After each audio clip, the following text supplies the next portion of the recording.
Good evening and welcome to another episode of Apolitically Incorrect Guyana. My name is Kian Jabour and this evening I have a special guest with me, the chairman of a new and united Guyana, Mark France. Not De France, sorry, we were just chatting about that. It's on Facebook, it's De France, we'll hear that story later. But Mark, thank you for coming on again. Welcome. Yeah, I appreciate it. Mark and I are good friends. We see each other regularly. But Mark, first of all, before we even get into the politics, because we have some really interesting conversations to have, especially about nomination day upcoming and so on. You are a doctor at public hospital. Yes, I am. And first of all, I don't think you guys are told this enough, okay? You guys work so hard, tirelessly, without thanks. And on behalf of Guyana, and to all of you doctors out there and nurses, because that is part of our conversation today, you guys need to be thanked a little bit more. Thank you, Kian. I apologize to all the viewers. Yesterday, a lot of people come in and say, Mark, why are you looking so tired? Why you're disheveled? Why you haven't cut your hair? Why are you looking like some other people that we normally see on some of these programs? Yes, okay, I get you. Right? It's about having time. And yesterday, I can tell you, for example, I came off a 24-hour call, meaning that I worked through the entire day, the entire night, and then came off. I had to run from the clinic, actually. And the meeting was supposed to be at 2. So I asked my consultant if I can leave at 1:45. I saw the last patient I could have seen. I didn't stay to the end, up to 1:50, and then I hurried across the G-com. And that's the kind of life that we are. And you're in Scrubs right now. And here I am in Scrub because I came straight from the hospital. Guys, if that's not commitment, I don't know what is, okay? I can't even say it myself. We're all working hard, but these guys really put in that extra effort. Now, with that said, the conversation that I'd like to start off with today is a very interesting one. It's a message that I've been trying to put out to Guyanese recently in understanding subconsciously how we have been pitted against each other. What I've noticed is in society, every time something goes wrong, Mark, every time we have an issue, what I find interesting is the politicians and the political commentators never take responsibility for what has occurred, okay? And yes, I'm not saying that people are bad people, but what I'm saying here is understanding that everybody has a role to play and systems are what need to be embedded, need to be fortified, need to be sustained, all right, in order for a culture to be created. And I think that's the hardest thing for people to understand. People think, we like to say Guyanese are nasty, or Guyanese are lazy, or Guyanese, whatever, we like to say to each other. When what we're not realizing is that even if we do have a culture of throwing our garbage on the floor, in order to change that culture, systems are what kind of give the guidelines in order to change people's mindset. Functioning systems, that is. Functioning systems. So I'm going to play a clip for you here. I did a little thing today on the seawall. I'm just going to play a small clip of it. It's a longer clip, but I'll play the short one for you guys right here quickly. Garbage bins have been put out here. And we always hear how nasty Guyanese are and that it's our culture. But yet, the bins were put out and Guyanese have been doing their part and putting the garbage in the bins. What we haven't heard anything about is the leadership of the country not doing their part to keep these bins empty the garbage, and to keep the place clean. Conversation needs to be had about systems. Okay, sorry, been talking to Instagram. So, Mark, what I did there, just so I can explain to the people a little bit better, is I've been doing my personal experiment over the last couple of days, where for the last 4 or 5 days, I have gone out onto the seawall in the bandstand area, where they've done all the new buildings and shops, and I've watched that area get increasingly dirty, okay? Now, what has happened is all of the bins have been overflowing for days, and every time somebody goes and throws something in the bins, one piece of garbage goes on and another piece falls off. I was sitting there at one point, the breeze is blowing, garbage flying everywhere. Now, we sit down and we like to scream, Guyanese are so nasty. But what I've witnessed out there was a system put in place, okay? A garbage bin set up. There's lots of garbage bins in the area. And people, and my credit to Guyanese, because I love to see it, I'm sure all of us do. Every time somebody had a piece of garbage, they would walk up to that garbage bin and throw it in. And this is thousands of people a day. People go there a lot, all right? And they take their garbage and they throw it in the bin. Now, as days went on, as I kept observing, you started to see all the people start to play garbage jingle. Then people standing up, trying to fit in without touching because they don't want to get their hand nasty, trying to push the garbage so it stay in the bin. And as they push in, half the garbage falling off the top.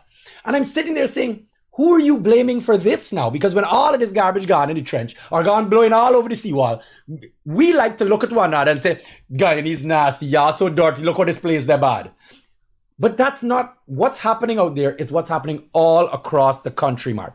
And Guyanese keep blaming each other because the politicians say we are nasty, when in actual fact, they are not picking up our garbage on time. They're not paying the contractors properly, right? They're not holding the contractors accountable. And this is an ongoing problem. And we're seeing it in all aspects of life. And I'm sitting there saying, why do we keep blaming each other when so many of us, majority of us, are following the rules, but they're not doing their part? And then when it doesn't work out, when the place left nasty, we are to blame. They're looking at us and saying, yeah, I need to blame each other. And I particularly blame the commentators and, the trolls, if you will, for each political party, because they come out there and say, don't blame the government, don't blame our president, don't blame the politicians. So these people are sent out there to defend the politicians when the politicians aren't doing their job, which is management of these contracts. Go ahead. Tell me what you think. But I'm seeing your trolls on Facebook. No. Mahendra Ramatar, thank you for tuning in. And whoever you are, whether you're a computer, whether you're a bot, whether you're a person, what are you saying? You want the mayor, he wants the mayor to go and collect the garbage. The mayor. Oh, sorry. Let's just please, Mark, go ahead. Let's clarify something. We know that the Apnu AFC run town, Georgetown, right, normally gets a lot of flack for the garbage situation in and around Georgetown. But I am of the opinion that you did some research. Yes. And the garbage situation on the seawall has nothing to do with the mayor and town council. Correct. Now, I love to give Jack his jacket. And I do believe that our government, over the last 5 years, they have spent sums of monies, huge sums of monies, that is, to improve the appearance of the bandstand area and the seawall esplanade, if we may call it that. And they have done this across various regions in various towns, various other areas. I know on the West Coast you have that one, in New Amsterdam, where I'm from, they have one, and in other areas. So we must give Jack his jacket. They have made an effort. We know that huge contracts were given out for these works.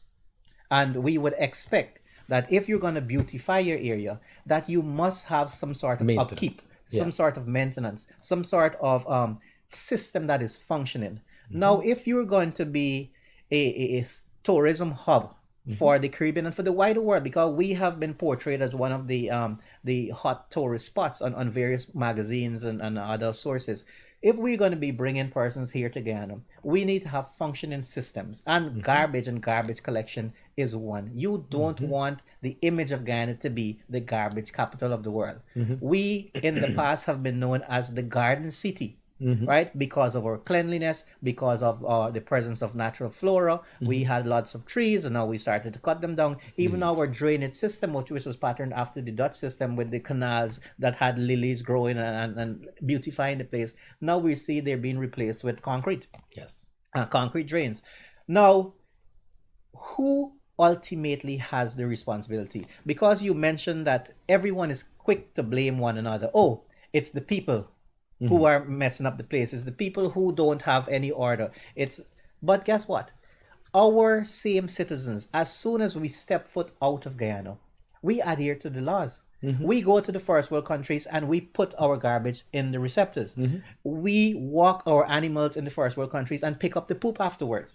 Right? We ensure that whatever rules and regulations are out there, we obey them. For example, if you have to line up to get anything, you go and you in order in the line. Why does it not work here in Guyana? Why does it work here? It works over there. We do it over there because the Yes, system and works. it's the same person. So hold on. I want to be just cautious with this. It's not that we don't do it, okay? And that's what we get. We need to get down to the basis of this problem. It's not that we don't follow the rules. It's that the systems are flawed. Now let me explain that to you. The reason I say we will follow rules in Guyana is because of the new speed cameras put in. Most certainly. It's my, that's an example. It's my example. If you put an unbiased, logical system in place that functions, and all of a sudden is showing that it's doing its job for everybody equally, which is safety and control and monitoring. Every road that has those speed cameras on it, now everybody's driving speed limit. Yes. So clearly, Guyanese will follow rules and regulations if implemented correctly. Right? Right. And that is where, so you mentioned the roads. We know huge investments are being made for body cameras for all of the police. And we know the sordid history of our police force with regard to how they carry out their work. Right. And lots of persons questions the police. But similarly, we must question ultimately who has the responsibility to ensure that these systems are adhered to. And this is not just a garbage problem. We have seen, for example, in the construction sector, whereby we're building new infrastructure, roads, we're putting up new cables and all these things. And there seems to not be a cohesive plan where the various government agencies come together, work together, and plan for the future. You know what we call that? We call that foresight. And clearly, our incumbent government, for one reason or the other, they do not have that foresight. And so hindsight is probably the next best reactive thing. Correct. And the typical example is the Heroes Highway. Yeah. They recently mentioned that, guess what? After, not Senator Marco Rubio, because he's U.S. Secretary of State now, called our highway Concussion Highway, it brought the attention of the world. And to portray a better image of our country, guess what we're going to do now? Pave it. We're going to go and pave the highway. 4 years later, billions of dollars spent. Concrete roads are used all over this world without problem. Why? But our own got to be built back and paved over. That's craziness. But this is the type of short-sightedness that we have seen for the longest while. And this goes across both administrations who have had a chance to lead our country in the past 32 years. Because we know that every 3 years, we're rebuilding roads. Right? I can give the example of where I'm from in New Amsterdam. We live on the waterside, the 43rd Street. And that road was always being built. And built is one thing, every 3 years. But guess why? Because someone has to have a contract. And when they have a contract, guess what happens? The kickbacks. Here, sorry, just on that note, it's political season, it's campaign season. Have you noticed that what they're doing right now, and I know all y'all Guyanese out there are noticing it, that all of a sudden these random roads all across Georgia, they just throw in asphalt down and just capping all of these roads magically all of a sudden. Why no now? Infrastructure. They're not digging it up. They're not grading it. They're not doing nothing. They're just showing up in the middle of the night with a truck of tar, throwing it down, smoothing it, flattening it. You wake up in the morning and you tell yourself, but this road wasn't that bad. How they end up here? So they're just capping all of these roads with a shitty layer of product. What they're doing is creating a facet for the population, and a facet 80-something days before election. Because guess what? We want to show the people out there that we have done something for you. We have given you a road. Not telling the people that it was not thought out properly. It was not done properly. But guess what? It will last the election. You will vote for us and keep us in power. And then in a few mornings, you have to rebuild the road. So just to shift topic on the same conversation of Guyanese being pitted against each other. They create this animosity in front of each other. So all Guyanese will be fighting one another and blaming each other for the problems. The next one is this new slogan by the PPP government and all the rich people in Guyana. Guyanese are lazy. The 5,000 rich persons? Yes, the 5,000 rich people. Which is equivalent to one seat. Seat. They all of a sudden, Guyanese are lazy. Let me tell you something, Mark, and I know everybody can agree with this. I always have a laugh with this because all the foreign people that are the biggest commentators, this one makes them feel good. But even though they got big comments on Guyana, the minute a Guyanese leaves Guyana, to go and work anywhere else in the world, what is said about them? We're the best. The hardest workers. We're the hardest workers. The best work Our ethic. nurses, when they go, whether it's to the Caribbean, when they go to the States, when they go England. to England, when they go Absolutely. to Canada, they're amongst the Yes. best workers that you Absolutely. can find. And hold on top of that, you can prove it by when you look at the diaspora out there, how successful they are. Exactly. Right? None of them are living in poverty, right? When I say none, obviously they're the lazy. There are, lazy people out there, but majority of them are doing so well for themselves to the point where they could come here and vacation and send money back for the family and all kind of thing. But what I find amazing is that nobody has been able to, not nobody has, again, it's the politicians manipulating the information.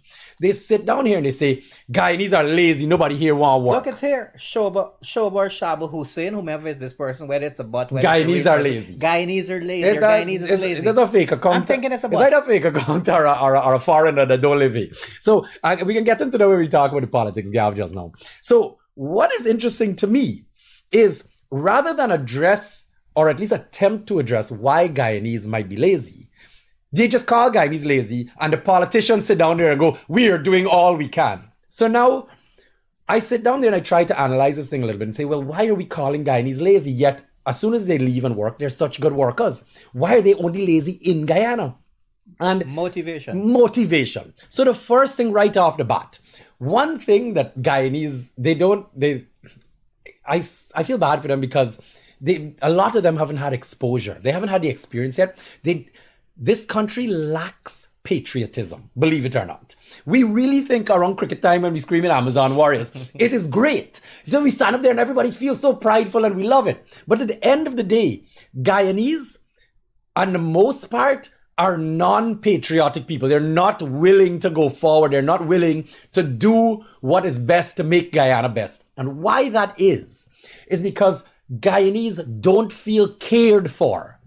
Every Guyanese in this country feel like it's every man for himself. Everybody just fighting for how much they could gain or what they could do to make themselves better. They don't care about nobody. Just look at it on the roads every day when people driving. Nobody got no kind of courtesy to one another. So the first thing off the bat is Guyanese don't feel motivated in Guyana to make Guyana beautiful. Don't litter or work harder because nobody don't care about me, so I can just care about myself, want everybody. That's the mentality. The second part of it, and I always have to say this because obviously it's why everybody has a job, is their salaries. Mm-hmm. At the end of the day, in Guyana, and I love this conversation because I will stick to my roots with it. Guyanese, the average Guyanese is paid less than $200,000 a month. $1,000 US. Less than $1,000 US. Now, everyone that is going to comment here and state you can't raise money, you can't raise salaries, that can cause all these other problems, economic problems, and blah, blah, blah. I guarantee you, them people are paid more than $300,000 a month. Okay, but let me tell you why that's the key. I'm gonna let you jump in. Let me tell you why that's the key.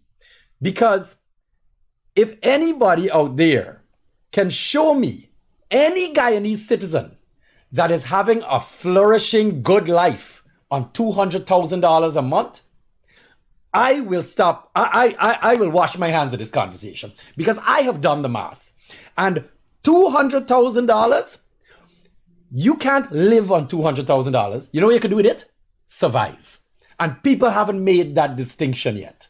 People keep thinking living is just surviving. I tell Guyanese all the time. I say, y'all don't know how close you are to complete bankruptcy, to living on the street. You are one broken leg away. If you fall along and you bump your hip and you can't walk for a whole month, you in bankruptcy after you can't pay your rent because you live in month to month. If God forbid something happen in your house, you got to buy, let's say there's a little fire or something, you got to spend $2 million to repair your house. Pardon, average Guyanese can't find $2 million cash.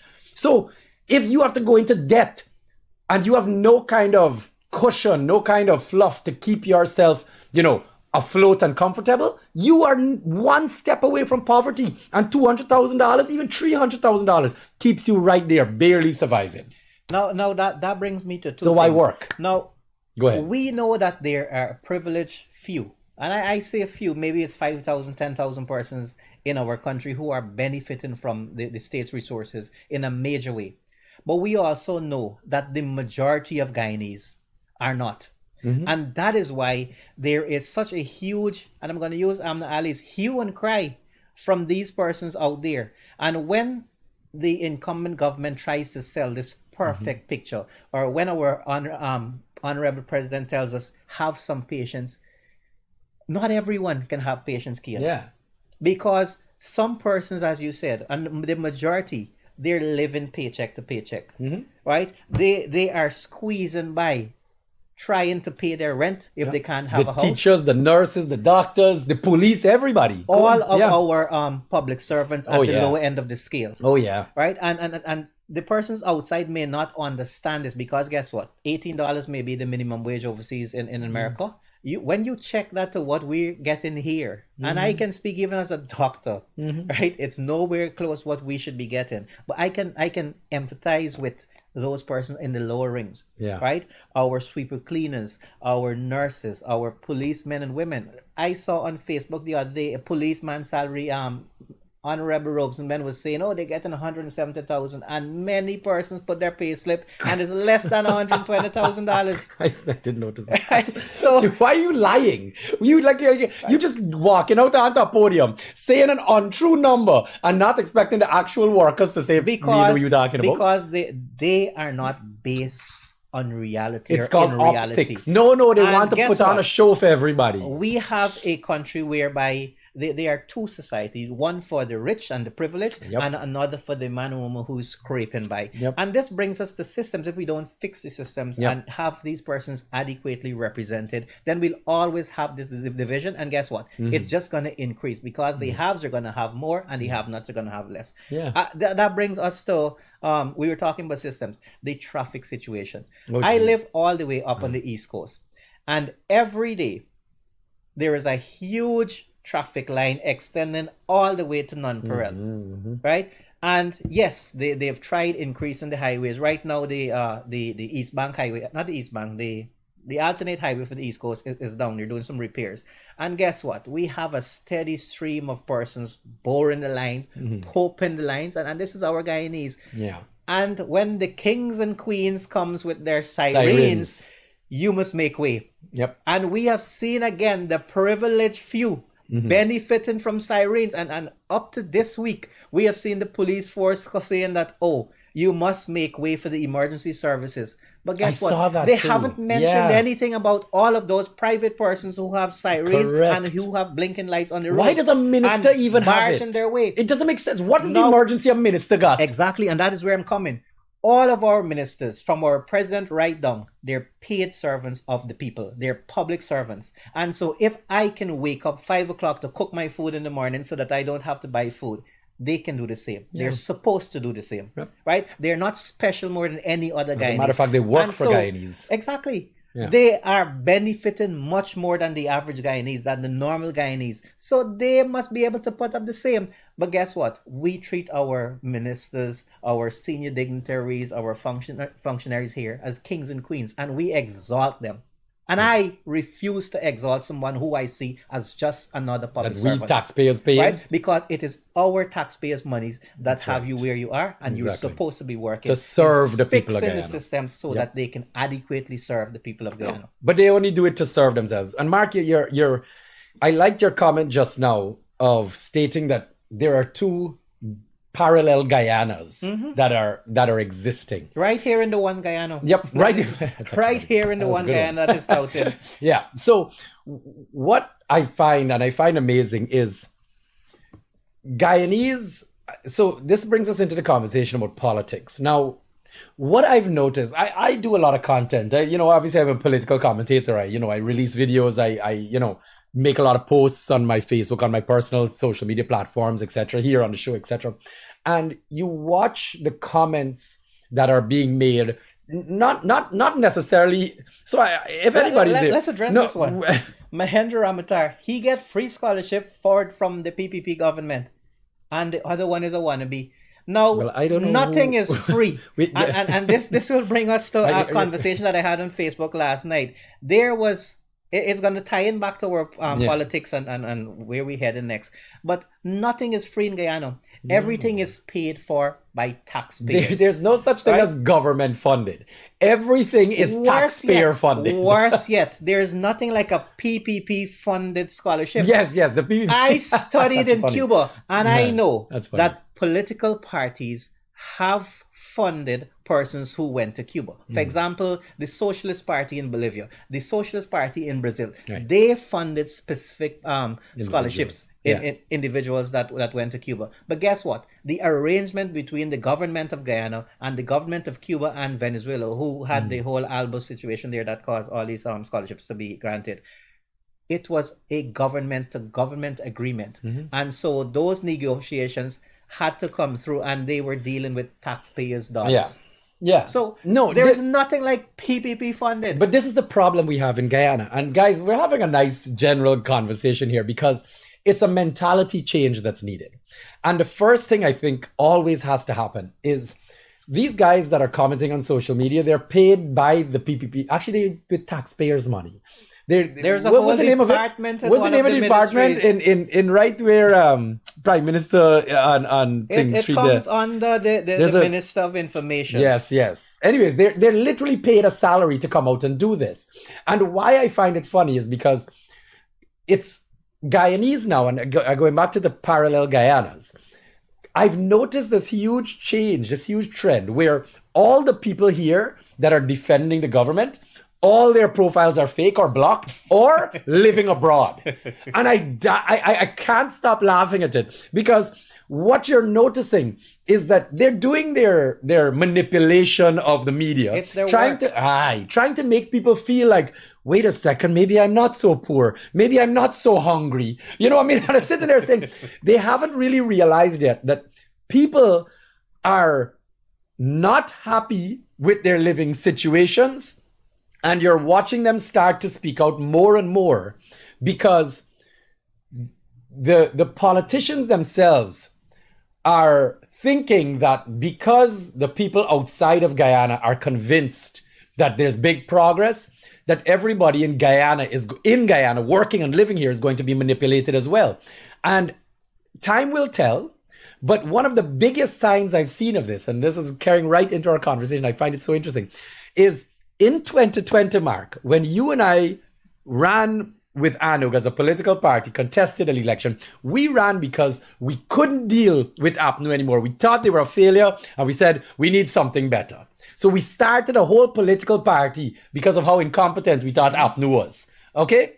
Now, in 2020, 9 parties or 7 parties ran At the general election. election. Less than 10. Right, less than 10.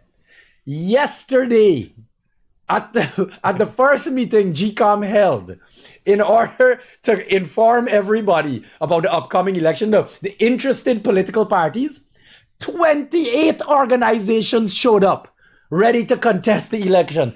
And I sat down and I went, 28 parties are interested in contesting. If this is not a sign of how desperate and upset people are with the incumbent government, with how this country is being run, people even more vexed than APNU. But here is what the difference is, in my opinion. I'm going to jump in right after this.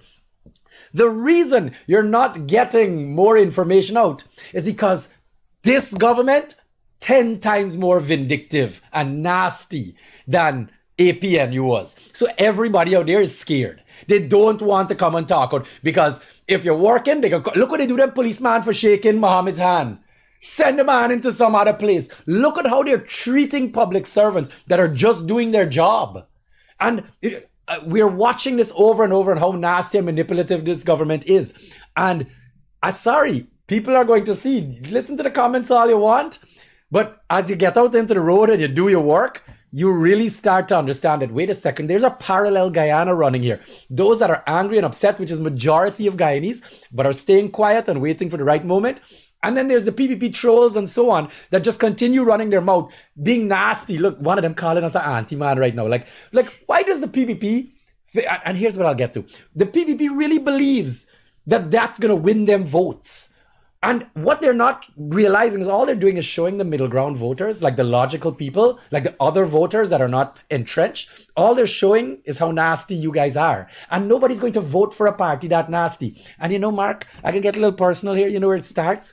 It starts at the Thursday press conferences. Okay? That's where it gets nasty, Mark. Because when you listen to those comments that are made about all of us opposition members, it really is low and despicable. It's there's no class to it. Where did the name Slack Bokta come from? This called Mohammed Zazuddin Mohammed Slack Bokta. That was Bharat Jagdeo on his press conference. Exactly. Like how low and nasty is the leaders, the top of this country are so nasty that all of their followers continue to do it to the point now, Mark, and this you're gonna laugh over this, they fighting one another. All of them in the PPP fighting one another now. If you see bear views out on Facebook. But Mark, jump in. Have a gaff. 28 political parties, parallel Guyana. Talk to me. I think that we as young leaders, that we as Guyanese citizens, we have to shoulder some of this blame because we are not blind, or we should not be blinded or blind followers. And that is what a lot of people do because guess what? You're afraid of victimization.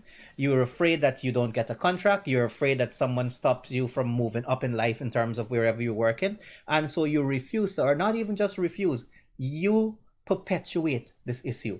So I can tell you for sure, I have had personal reports where persons in health have spoken that when certain personalities visit these regions, persons who would have interacted with them, notes are being taken of who have interacted with them, their names, and it's being reported up the command chain. The letter just came out and the bottom said, names withheld for fear of victimization. Yeah, those are the doctors, but I'm talking about in the hinterland region. Right. I am disappointed in my fellow healthcare professionals who are at the management levels, mid-management levels, who are allowing the perpetuation of this. Yeah. You must not victimize. You must not sideline any Guyanese citizens for expressing their rights, those rights that are guarded by our constitution, a constitution that must be respected by all Guyanese. Yeah. And so when you see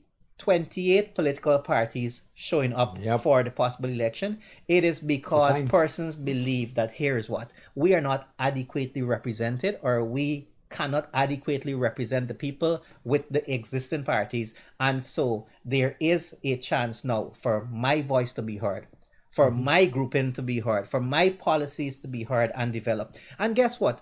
It is a right enshrined by the Constitution, and we must respect that.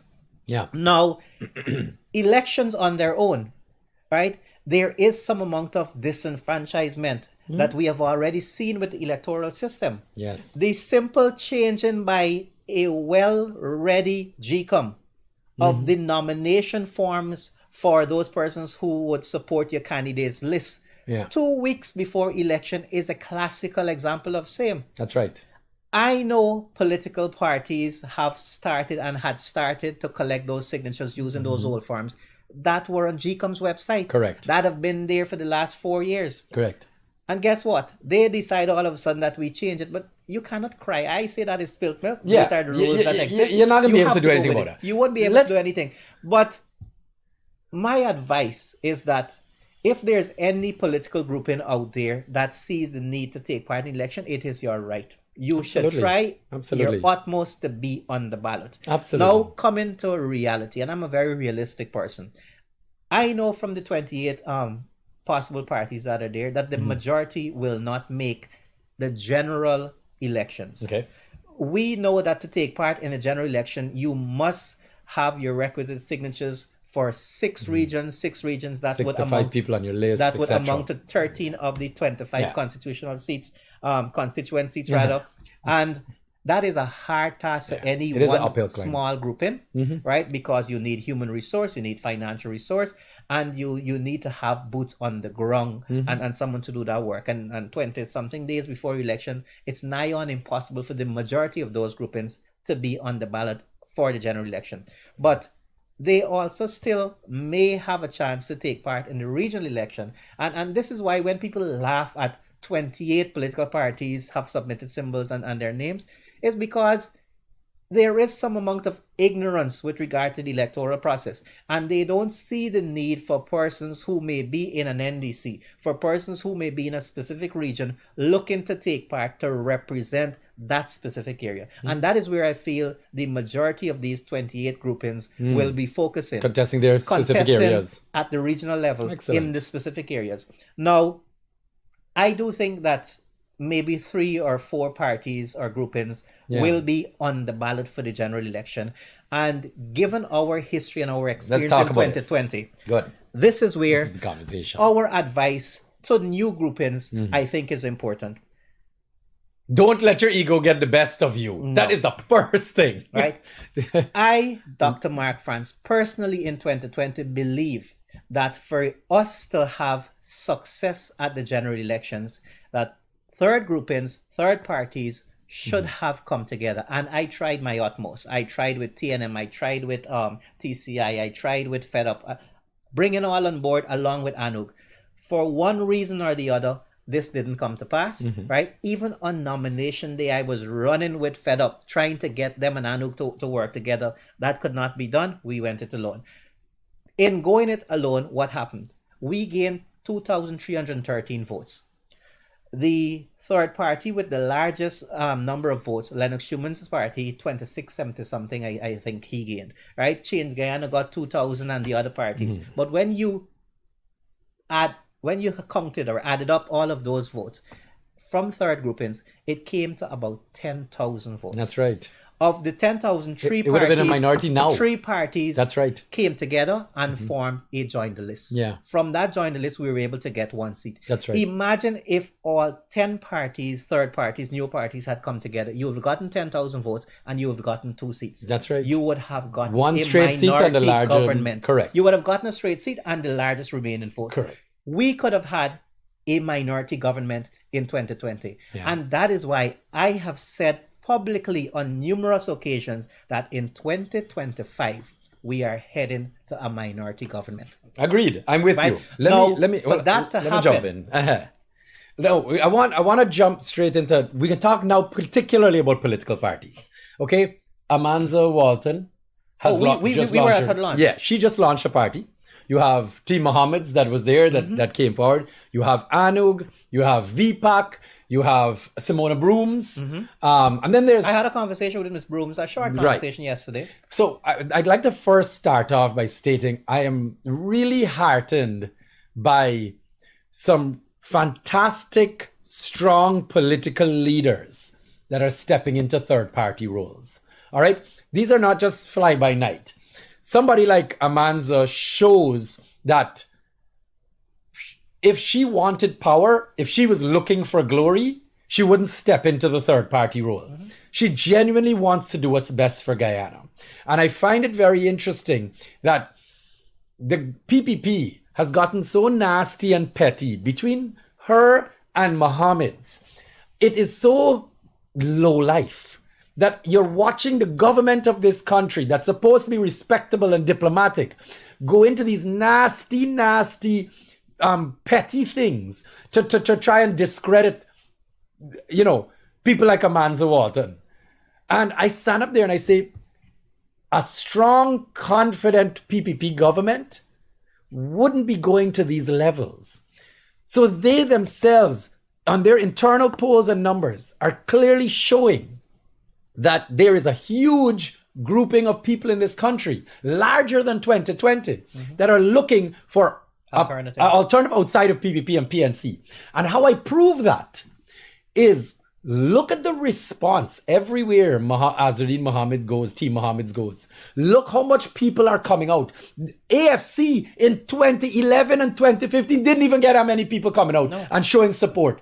So what we need, and I like to give a reality, and I'm going to talk it plain. I told you before we came on, I can say it as it is.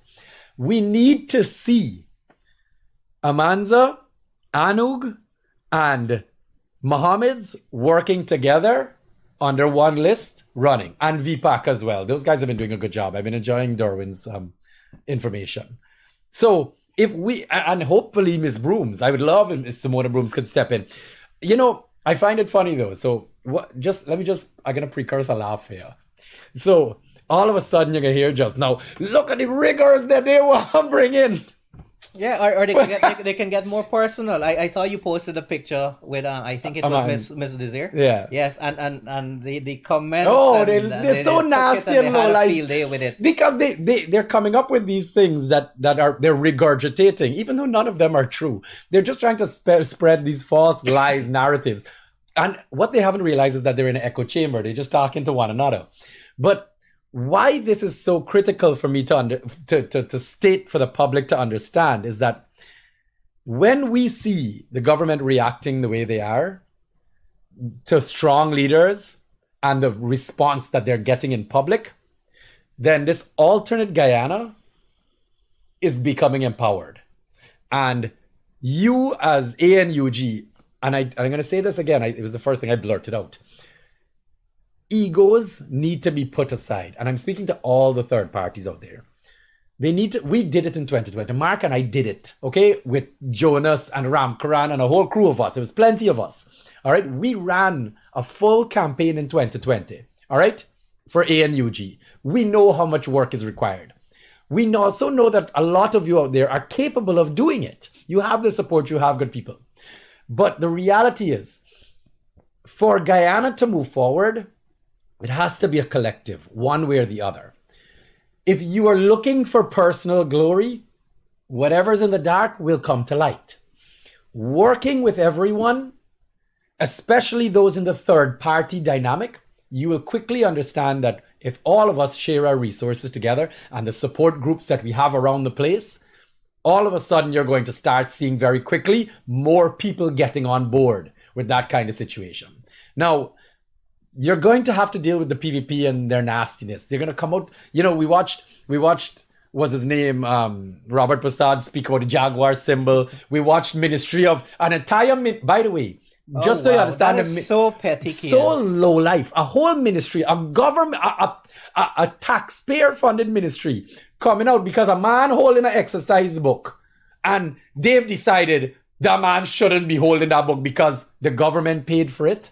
Why? We shouldn't be driving on the roads because we taxpayers pay for all of it. That's petty and low life. But that is the way they've been. And guess where it starts? That's it. And they try to cause division. It starts on that Thursday, 2 o'clock press conference. Mm-hmm. That is where everything starts. That's right. When people hear their most revered leader, the number one man in the PPP, getting like down and dirty, just mud slinging, then nasty, they follow suit and they believe it is acceptable. They believe it is normal. They believe it is right. It's why the society is disintegrating. And guess what? People are so it's dirty. Only a small percentage of Guyanese, but more so the supporters of the incumbent who carry this. Yes, I would not say that the major opposition is absolved. No. We have seen similar comments come with regard to the Amanza Desir walking away or defection. Yeah. Right? They're coming after her. Oh, she is egoistic. Oh, she wanted to get ahead too quick and she didn't bide her time, whatever.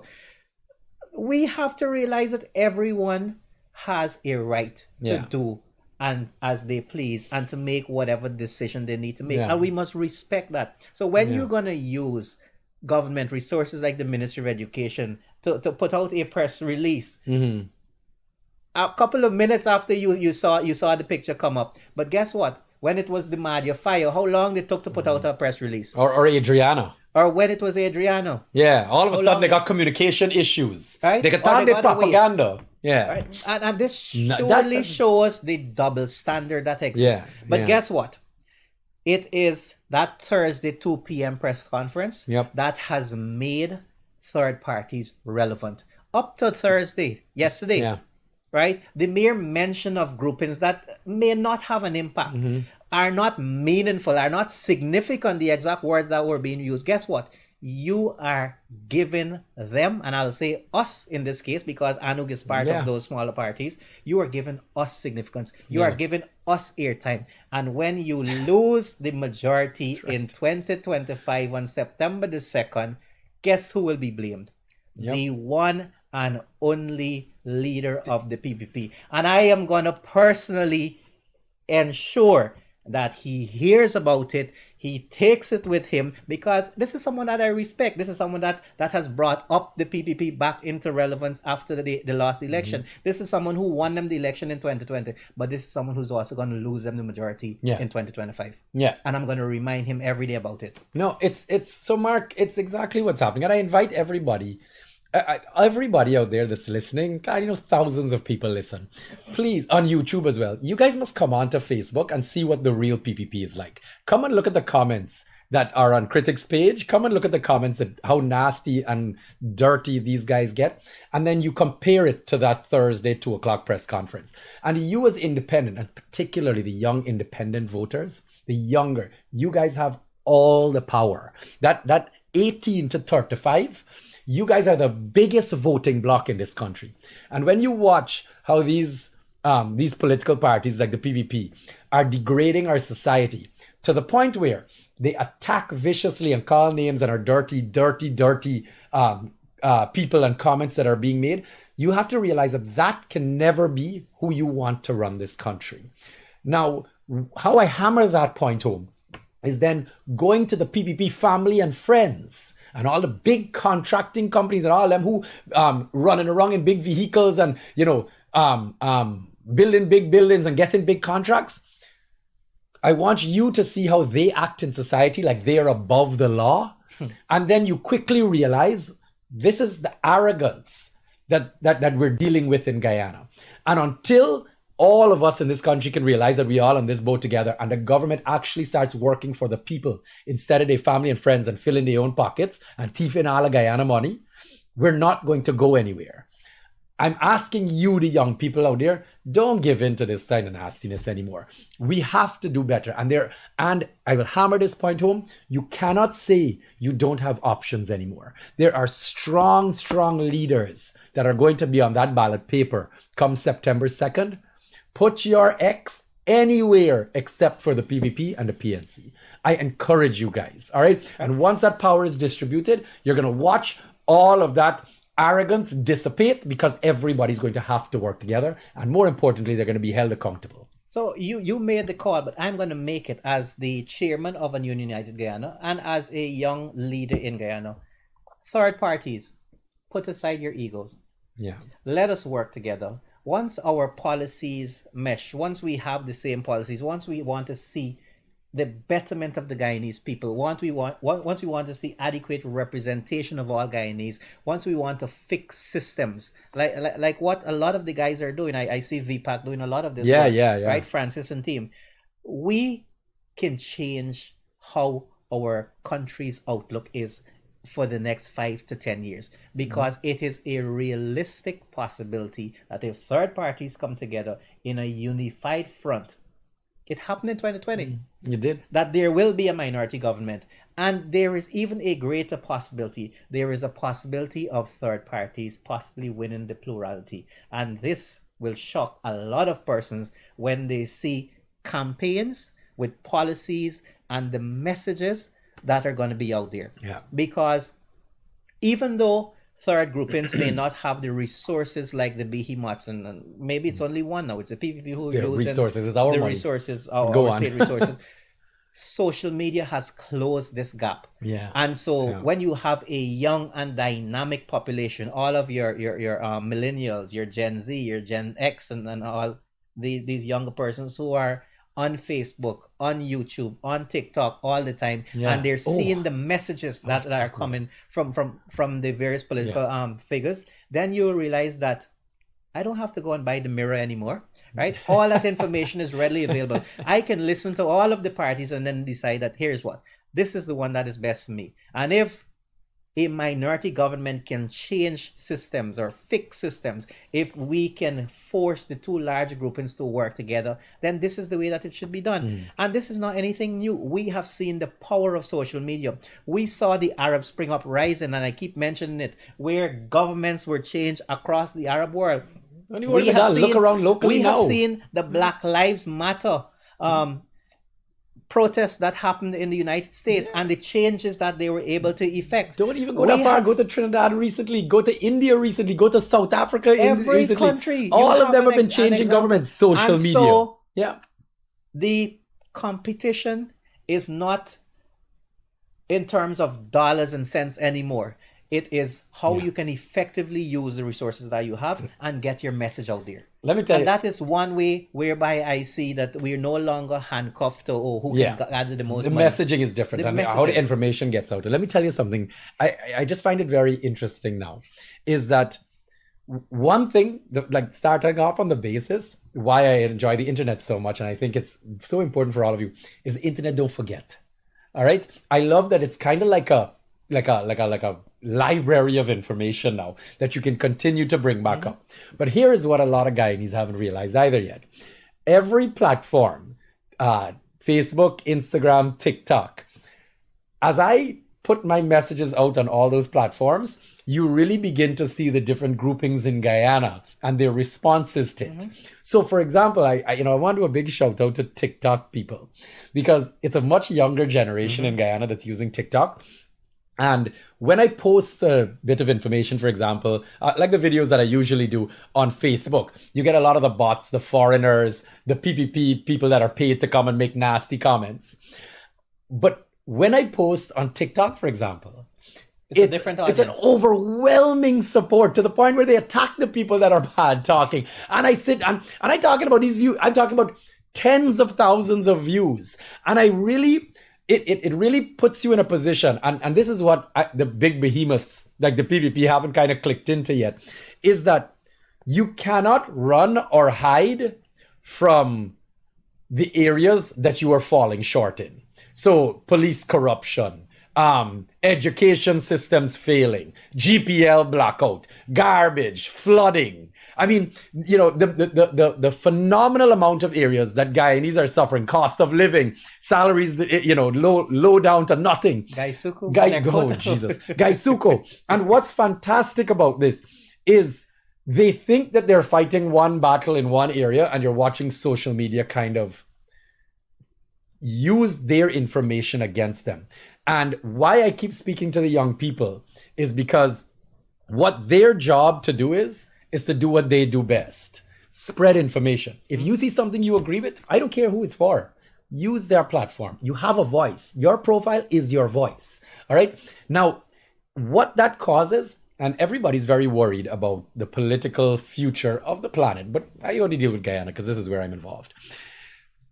Everybody's worried that if the systems continue to change, there's going to be a collapse. So in Guyana, everybody's big fear is, oh my gosh, if the government changes, then progress will cease. Fear mongering. Yes, that's exactly it. Fear mongering. So they're sitting down there telling everybody that they are the only ones that can solve the problem. I saw somebody post, one of the PPP people write yesterday. They write, only the PPP could save Guyana. I was like, save them from who? If you haven't saved Guyana in 28 of the last 32 years, what will make you save Guyana now? Correct. Because you have more money to give to your friends and family? Correct. Right? You've had a fair chance. And guess what? I can say APNU had a fair chance, but guess they didn't do as they were supposed to do, and they were voted out. And if the You PPP moved not them out. doing it, move them out. Similarly, if the PPP over the last 4.5, 5 years haven't done sufficiently for you in your interpretation or your determination, it is your right to vote them out. But more so, Kian, and this is the message that must go out to our young voters, especially the under 35, which is about 65%. You can, by supporting third parties and having a minority government, still have the PPP running the country. But by having a minority government not named AFC, and due to their past history, you can force them now to have effective dialogue with the rest of the representatives of our people. And this is where ANUG and other like-minded third parties come in, because we can now force the PPP and the APNU AFC to work with the third grouping to fix systems, to fix their various boards, to fix issues affecting the people, and ensure that your budget is not all infrastructure and contracts that overrun and are late, and instead focus more on a people-friendly approach. And if they're not doing it, then you don't have to support them. You support them when they're doing well. Yes, I have openly said that in this moment, the PPP may be the best administration to run the country, but guess what they need? They need someone to hold them and have them in checks and balances, because if not, they're gonna run away. Mark, they're gonna run away with everything use and this do as example. they please. They just passed, and we almost done, but I have to say this: we just passed a budget in January. Oh wow! Right, and then for $1.4 trillion. They know elections is coming up, and they have to prorogue Parliament.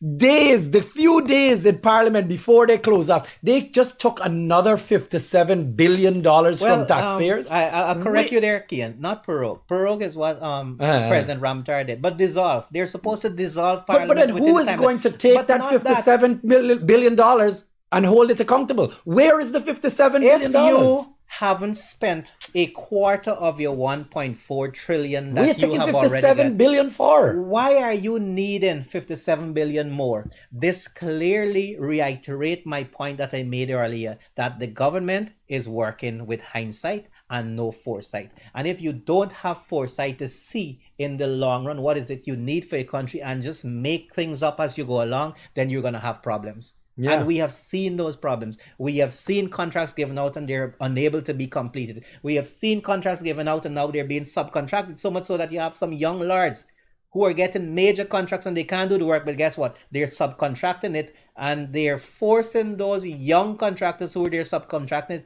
to work for even a smaller margin of profit. Mm-hmm. And because you have ties and connections to the incumbent government, you're the big boy. You can get multiple contracts, and we have seen families of ministers and other government functionaries getting rich. And it will all be brought to light in the election campaign. And you can go to Berbice, and you're going to see families that had nothing. They're now all rich, right? Billionaires. And they're related to ministers, right? And this is not just here. You go to Region 3, you're going to see the other example, right? You go across the country, you're going to see a whole lot. And yes, they're going to find their smarty ways in hiding where their investments are done and made. But guess what? We live in a small society. We live in a close society that everyone knows everybody. And so, yes, people may say and learn today, oh, that is Bar Jagdio's brother-in-law talking nonsense. I'm not talking nonsense, I'm talking the truth. Right? And I am not afraid to express my view. And I'm not afraid to tell Guyana that here is what. You, young people, you can make the difference. You can hold the government, whether it is APNO-FC, whether it is third parties, whether it is the PPPC, accountable. But this can only be done with a minority government where you don't have all of the yes men and women voting along established party lines based on political directives and not challenging the system and looking for what is best for Guyana. You have the difference in your hand, and you must use that wisely. You couldn't say it any better, Mark. And I know, guys, I really appreciate all of you, the viewers out there. I know a lot of you will be watching this after, because so I get public servants come to me all the time. They can't sign onto the live video because the PPP trolls is me writing down who, it's come up, Mark France is watching. So please all of my, all them police boys and all of them. Oh, wow. All of them is getting in trouble if they watch it live. So they said, don't worry, we'll go watch it the next day. Right? So it's really sad what's going on in Guyana. I mean, we can laugh about it, but it is a very unfortunate circumstance. But guys, there are two parallel Guyanas running. And quickly, while we're on that, I'm in health, and I'm going to give you a quick example. Mm-hmm. We have seen, even up to today in iNews, I think it was, that the number 75 hospital, the new one of the 6 new hospitals they're building, is quite close to completion. Mm-hmm. And up to yesterday, I saw an ad on Facebook whereby a company is looking to source nurses from India to come to Guyana. And the nurses, the package that is being offered there, I don't know if Robbie can put up the image that we have. They're offering to pay between $1,200 to $1,500 US. There it is. Yeah. There it is. Hiring for Guyana, South America, and a lovely pictures of some nurses, I guess, from the Indian diaspora or from the Indian country. Let me just turn this right. And look what they're offering. Salaries $1,200 to $1,500 US. You must have some amount of qualification, your BSc with your general nursing certificates, but also they're providing benefits such as food, accommodation, transport. And this is a company that is looking to source these workers. Now, our nurses must be looking at this and wondering, but wait, why are we not being offering the same by our government? Yes, crazy, this is a private company that is looking to attract workers. But if the private company can offer this, private companies never run at a loss. Yeah. So they must be making something from it. And so if they can offer this to the nurses that are coming here, that means there's more why money our available. government Can't just cannot give it. offer at least the same to our nurses And here? then there's a brain drain. Everybody leaving. Right. So chase away the Guyanese and bring in the foreigners and pay them more. That's what they're doing. But guess what? That is not fixing the system, because when That's the right. foreigners come, they spend 2, 3, 5 years and they leave. You'll have the same problem facing you 5 years down the line, 10 years down the line, if you don't fix the system. And fixing the system is treasuring our Guyanese public servants, nurses included, who are currently slaving out in our hospitals. The hospitals that are under bad condition. It's wrong. Hopefully, the new ones will have better conditions for them and their package will be better. But to begin with, you cannot offer a foreigner something that is better than what you're currently offering the nurses. And I can tell you, Kian, the majority of our nurses are not getting $1,000 US. Yep. Nurses and doctors and teachers and public servants in general, you need to have somebody hold this government accountable. You don't deserve that your government, after all your hard work, after all you've done, would rather pay foreigners, give them transportation, housing, what else is it? And food, transportation, housing, and whatever else, like per diems, and then a salary that you're not even making, $200,000 to $300,000 a month. How, our teachers aren't making that, yet you are willing to, this government, the PPP, will rather bring other people in instead of giving you that money to survive. And yet all the big claims about, oh, this is going to hurt the economy, that's just excuses not to give people a better life. Okay, the strategy is divide and conquer.